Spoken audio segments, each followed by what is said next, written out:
My whole thing is leaders anticipate, losers react. If you can anticipate what's coming, you can really take advantage. If you wait till it hits you, you're in trouble. The biggest problem people have is they think they're not supposed to have any. Problems are the fuel for growth. It's like if you don't have any problems, you're either a liar or you might call them challenges. It feels better. I understand that. Anybody who doesn't have problems is either totally asleep at the wheel or they don't have much of any kind of a life. But then there's fulfillment. And fulfillment is living what you're made for. Is it a lack of confidence? No, it's a lack of mission. I like winning. I like being the best at what I do. So I'm not going to settle for less than that. Why would I? Michael Jordan making 1,000 shots before you take a break. So you look at Jordan or you look at, LeBron or you look at anybody who's the best in the world at what they do and you go, aren't they lucky? But if you actually study them, you'll see they're doing things, they're practicing in private things that make them certain in public and they get rewarded for what they do in public. Yeah. And you got to do the same. When you just know you're going to mess up, it's not going to be perfect. You're going to forget that line that you really wanted to say, but just put all the energy on the audience. Everything starts to change. If you stay ready, you don't have to get ready. It's a shift in your identity. Every single day, 6 days a week. What matters? A few subjects, your body, because your energy matters. That energy is low. Everything I just said is worthless to you. Because when you're low energy, you don't use your full intelligence or ability. You need emotion. If you don't know how to master your emotion, emotions start wars. Emotion creates peace. Emotion gets you children. Emotion is what can make that business work or fail. And most people don't know how to direct their own emotions. Let me be conscious about feeding my brain things that are going to give me not only inspiration, but insight and skill and tools. 68% of the Fortune 1000 were started in either a recession or a depression. Well, the first skill you got to master to be great is the ability to recognize patterns. When humanity recognized the pattern of the seasons, the whole world changed. Because we went from hunter-gatherers trying to survive from place to place where we're exposed to everything, to wait a second. If we plant in the springtime, we protect in the summer, we reap in the fall, and then we hang on to some of that so we can live through the winter. That created communities for the first time, and then eventually cities and states and countries. So that changed the world. What will change a person's life is when you realize there's also a set of seasons in your own life. And so think of it this way, 0 to 21 is springtime. Things are easy to grow in springtime. You don't have to do that much. Growing as a kid happens naturally.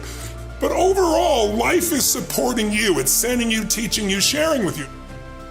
Now, when you get from 21 to 41 or 22 to 42, whatever range you want to talk about, you now are in the real world. And now you go test what you learned in your springtime. So you start to learn, test, figure out what's real. And it's an important stage of life. 42, 43 to 62, 63 is the power of your life. If you worked hard in the spring and the summer and you put yourself out there and you planted, it's a reaping time. It's a time when you really become a leader. And then if you're lucky, you go from 63 to 83 and maybe 83 to 103 and you have an extended final season of your life where you get to be the mentor, you get to share. You get to make a difference. And maybe towards the end of your life, people look out for you again after you looked out for everybody else. That's kind of the cycle of life. What if you're born in 1910? World War I ends, the world looks like it's a great place, new technology, cars, radio, and then what happens? An explosion of abundance, the roaring 20s, and so you're a kid, you're 14, 15 years old, and you're like, I can't wait to get a car, to go. But what happened when that person hit the next stage of life at 19, 20, 21 years old? As they came of age, it's 1929. And suddenly, people are jumping out of buildings, total depression, dust bowl, nobody's got jobs. It looks horrific, and it was horrific. But did they get a break? No, when they turned 29, it's 1939. It looked like the whole world was gonna end. Hitler was sweeping across Europe, bombing London. It literally looked like the world as we know it was over. This is what gives me great optimism for everyone watching here. Winter's not forever. No pandemic lives forever. Everything changes and everything ends. And the good news about winter is it's always followed by springtime. What follows the night? The daytime. What a cool way to set it up if you were God or the universe. The first thing I do every single morning is I go in freezing cold water. And when you jump in, it never feels good to go in, but getting out, you feel incredible.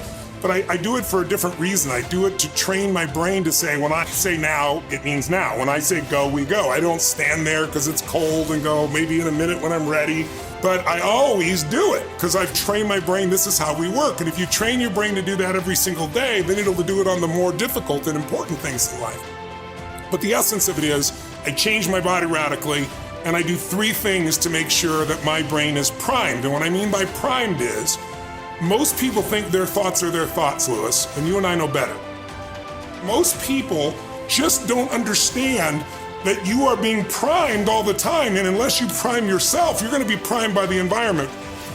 So I wanna take control of my brain, so I do 3 quick things. 1, I take 3 minutes of those 10 minutes after I've changed my body, and I focus on 3 different events in my life that I'm grateful for. I usually pick 2 big ones and 1 small one. It could be as simple as a smile on my daughter's face, and it changes your biochemistry. Then real fast, I do this 3-minute process that's kind of like a blessing, and then 3 minutes, the last 3 minutes are called 3 to Thrive, where I focus on 3 things I want to accomplish, but instead of thinking I want to accomplish, I see, feel, and experience it as done. I feel grateful, I celebrate it, and it trains your brain. So in 10 minutes, I'm done. 3rd thing that I'll do, I immediately send a message or a text or an audio message to somebody as a sincere compliment. And I don't go, dude, great job, or wow, you're cool. I say, listen, I saw you on Tuesday with those kids, and I saw you take that extra 20 minutes no one else did. And I just want you to know, I saw that, I thought that was incredible.